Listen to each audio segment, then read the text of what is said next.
All right, what's going on, my motorized bike loving brethren? Got a cool little update here for you today. I just got these sweet new D&M forks in, and I think they might be some of the coolest forks I've ever seen to use on a motorized bike, right? So, yeah, I checked this out too. I've been getting the old shop cleaned up here, working on the e-bike there, trying to get that figured out. Just getting everything back in working order here, trying to get it cleaned up, make a little bit of room. So yeah, check these things out. We got these sweet triple tree downhill style forks, dual crown, triple tree. Some people call them different things. You know, they come with nice fork bumpers on them, so that's cool. And you know what, actually, let's take a dive down over here. We'll do a top-down view so you guys can get a better look at it, all right?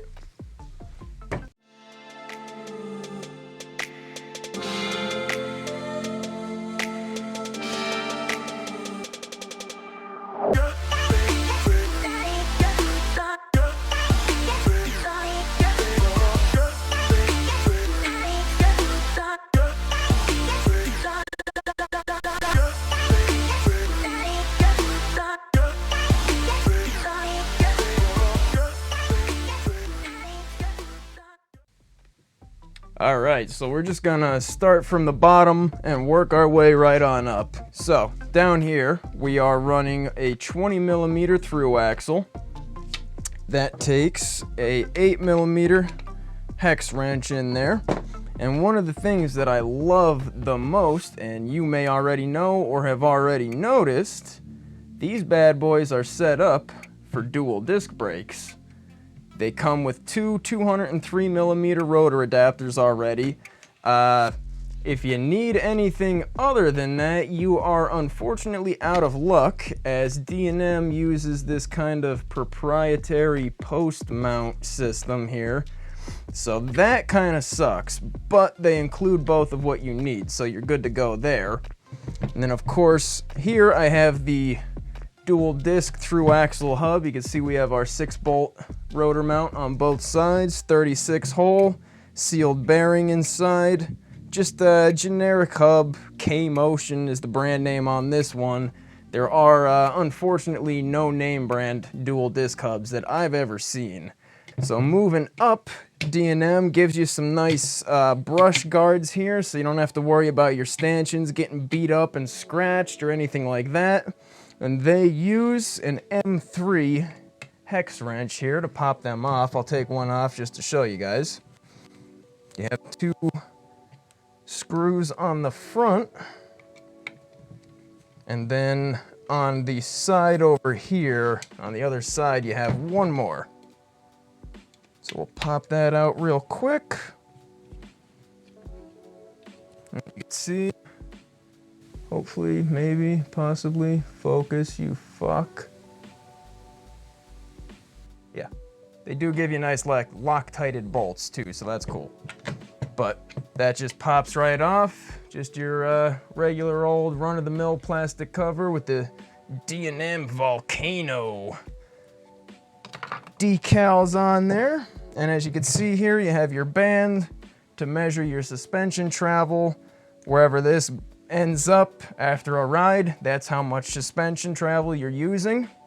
And these forks, we'll go over the specs here real quick. Let me bring you guys back up. All right, so inverted upside down moto design, right? They weigh 3.8 kilograms, or about 8.38 pounds. They're good for 24, 26, and 27.5-inch wheels. Like I said before, they have a full 8 inches or 203 millimeters of travel. And from the bottom of the dropout to the top of the steer tube, they are 795 millimeters, or about 33 1/3 inches.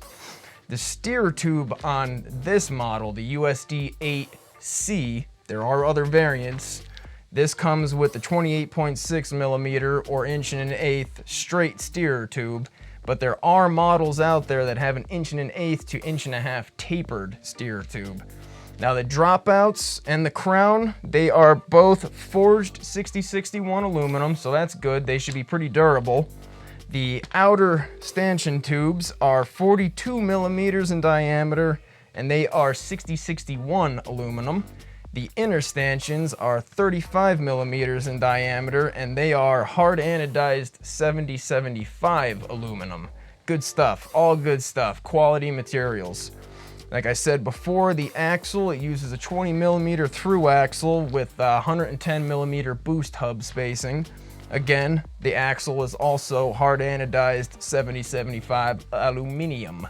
Anyway, the right leg is your air side, that's your rebound, and the left leg is where your spring is housed, and that's your compression side. And you know, you have your preload adjustment on top of that leg, and you have the rebound on top of your air leg. They are both adjustable, and the recommended air pressure in these is 100 to 150 psi. And what you want is one of these guys right here, just a little high pressure pump there. You can see, focus. See, it's good to 300 psi there. And this thing, I think I got that off Amazon for, geez, I don't know. I might have paid 25, 30 bucks for that.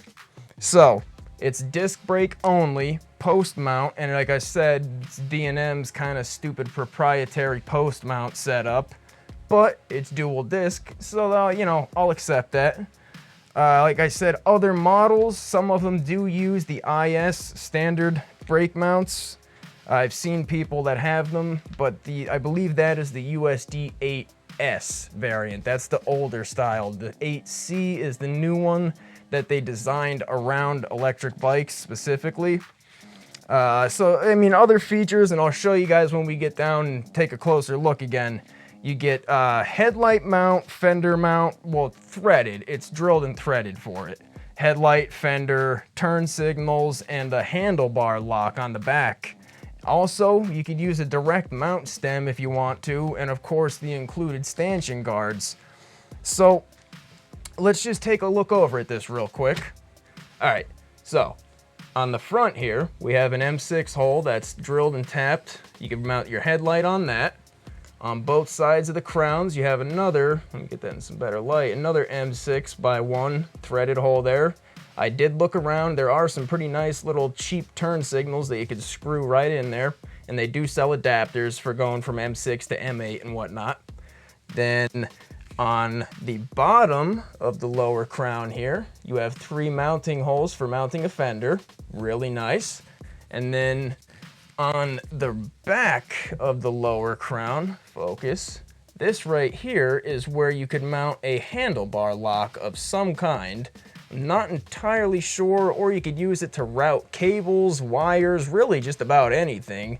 So yeah, it's nice that it's an added feature that's there.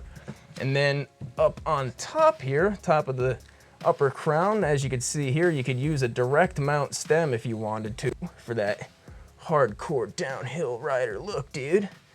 And then on this side, on your right leg, is the air rebound adjustment. Nice little anodized red positive click adjustments there. Very nice.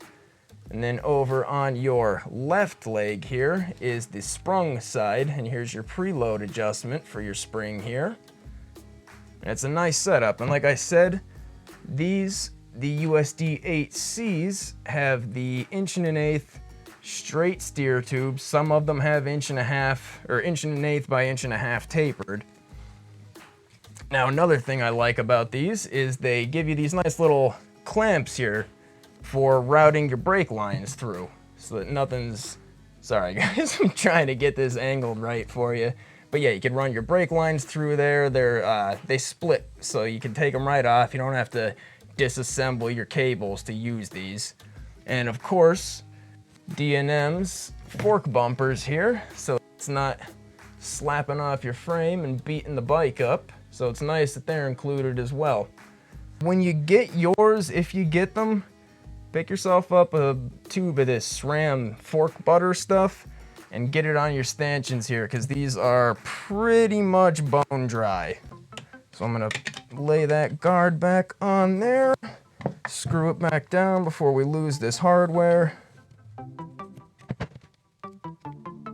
And And make sure you don't cross thread anything, because this is all, well, this is stainless hardware going into all aluminum, so, you know, be smart. Oh, yeah. Right here on the bottom of your right leg, that is where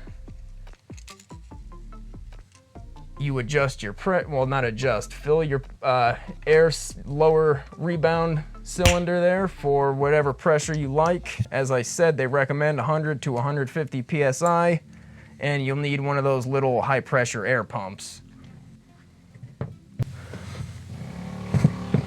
Oh god, here goes my neighbor with this piece of junk dirt bikes again. He just got, I don't know how many bikes he got himself, but he had like a flatbed drop off a couple of them yesterday, and they all sound terrible. No mufflers on anything, they're all jetted, way rich.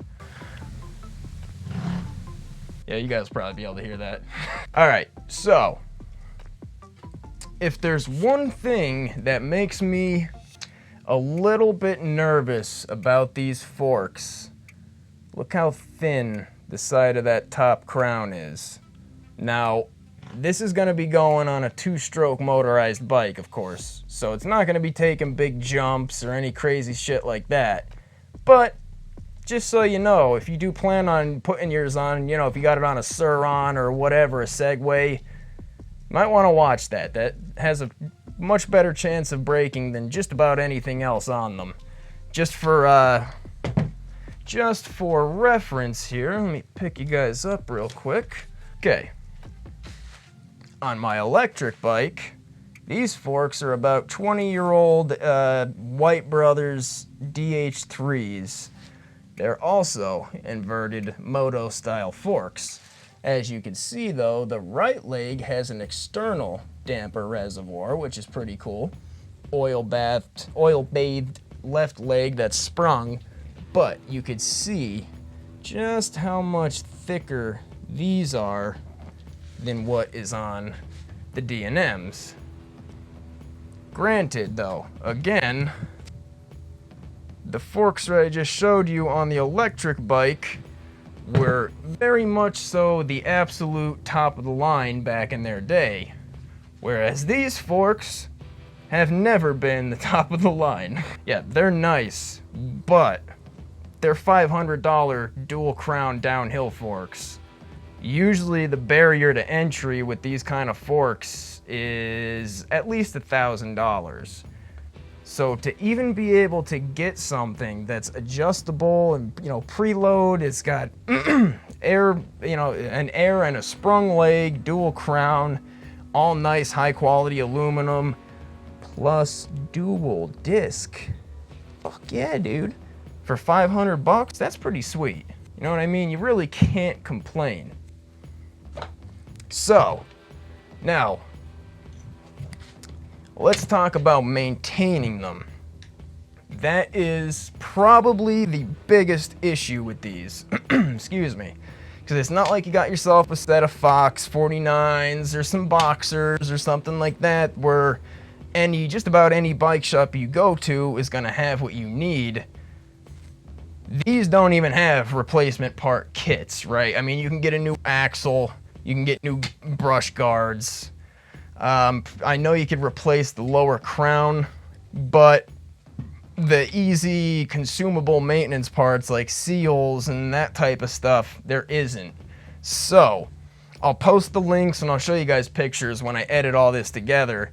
But when it comes time to replace your seals, the old Marzocchi shivers, inverted downhill forks, have 35mm seals as well. And just about any 35mm seal kit will work in these. Obviously, it's not going to be perfect like the factory ones, but it's more than good enough. And then if you ever, like if you're using these on a heavy electric bike or you're a heavy rider, I only weigh about 175, 180 pounds. So I won't need the heavier springs most likely, but if you need them, the RockShox Boxers, their springs will fit in here. So just so you guys know that there are options out there. This when the seals and stuff go in these forks, don't listen to guys that tell you to just throw it away. They're garbage now. No. And I've pressed down on them and everything. Obviously, I don't have a wheel laced up or anything, but they feel pretty darn good to me. For a $500 pair of downhill forks, I'm sold. I definitely like them. Obviously, I can't say they're great until I've had them on a bike and ridden them, but just overall first impressions of the quality and everything, hell yeah, dude. Definitely. And the only place that I was able to find this 8C variant was on Luna-Cycle. They actually sell these as replacement or upgrades for the Suron, the ones that come with the RST killers on them at least. So the thing is that because they are special custom ordered for the Suron, the steer tube comes already cut down, but it's cut down to 8 inches. So that's usually more than enough for most bikes. I know the felt faker frame, the gas tank frames, it'll definitely work. And even if it was too short, this would definitely be enough to make it through the top, and then I could just use that direct mount stem. So either way, it would have worked out. But just, again, it's just things for you to watch out for. So, alright guys, I've been rambling on way too long here, so if you enjoyed this and you found it somewhat informative, hopefully it's some information you might have been looking for. I know I searched far and wide and there is really not much solid information for these forks. It's all scattered around.